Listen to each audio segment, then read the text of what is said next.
laga bilaabo taariikhda maanta oo ah 11 bishii koowaad 2025 labada beelood waxa ay si wada jir ah isugu taageen difaaca iyo dibud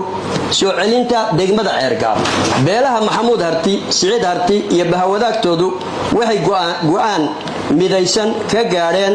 xaaladda colaadeed ee ka taagan degmada Ceergaab shirku wuxuu guddoonsaday difaaca gobolka Sanaag in lagu galo magaca Harti shirku waxa ujeedadiisu tahay shirweynaha beelaha Maxamuud Harti iyo Siciid Harti oo ka dhacay degmada Baran warmurtiyad shir kulmiyay isimada siyaasiyiinta nabadoonnada saraakiisha waxgaradka iyo guurtida Maxamuud Harti warsangeli iyo Siciid Harti dhulbahante ayaa ka qabsoomay magaalada Baran ee gobolka Sanaag intii u dhaxaysay 25 bishii koowaad ilaa iyo 31 bishii koowaad 2025 gogashana uu dhigay suldaanka guud ee beesha Harti Suldaan Siciid Suldaan Cabdisalaam wuxuuna ku soo gabagaboobay isafgarad hawraarsami iyo midnimo shirku markii uu si mug leh uga bogtay duruufaha colaadeed ee ku gadaaman degmada Ceergaabo markii uu shirku u garowsaday difaaca gobolka Sanaag inuu yahay waajib diini ah arrin masiiri ah iyo halbeeg astaynaya karaamada beelaha markii uu si ballaaran isu kortaagay waayaha saameynta leh ee ka soo fatahmaya gobolka Geeska Afrika shirku wuxuu go'aamiyay qodobada hoos ku qoran qodobka koowaad beelaha Maxamuud Harti Siciid Harti iyo bahawadaagtoodu waxay go'aan midaysan ka gaareen xaaladda colaadeed ee ka taagan degmada Ceergaabo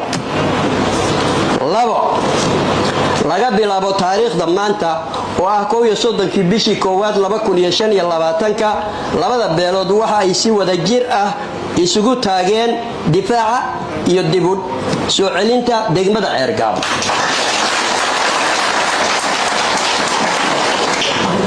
shirku waxa uu magacaabay guddi ka kooban 22 xubnood oo loo igmaday fulinta go'aamada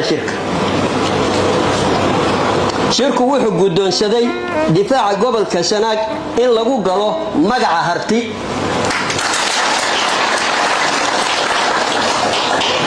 shirku wuxuu soo dhaweynayaa dadaalka nabadeed ee garwadeenka ka yihiin madaxda dhaqanka ee dawlad deegaanka Soomaalida iyo cid kasta oo isu xilqaanta nabad raadin miro dhal ah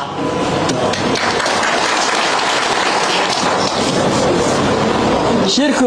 waxa uu taageerayaa hawlgalka ciidamada iyo shacabka Puntland kaga jiraan buuraleyda Calmiskaad wuxuuna u rajaynayaa guul iyo gacan sare insha Allah shirku wuxuu u mahadnaqayaa suldaanka guud ee beelaha Harti isimada kale oo ku sugan madasha madaxweyne ku-xigeenkii hore ee Puntland Ahmed Cilmi Cismaan Karaash iyo ergada labada beelood wa billahi tawfiq inna lillahi wa inna ilayhi raaji'un baabuur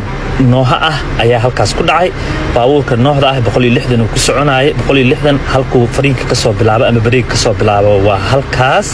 idin muuqato bareeg ka qabtay bareegiya marka dhimashadan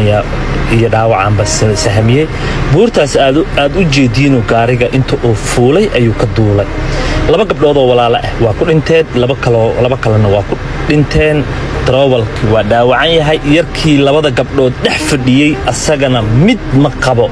only shock yar ayuu qabaa 160 jid lagu socdo meeshan maaha waa jid yar jidadkaana dawladda waxaa wanaagsan inay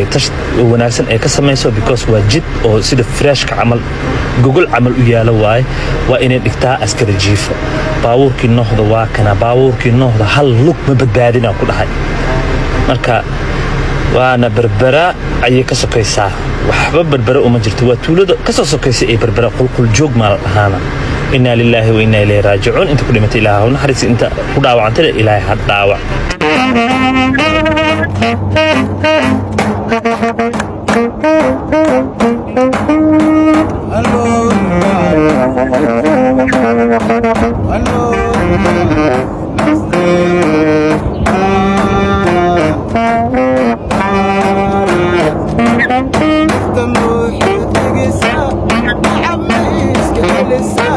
وحدنا ولسه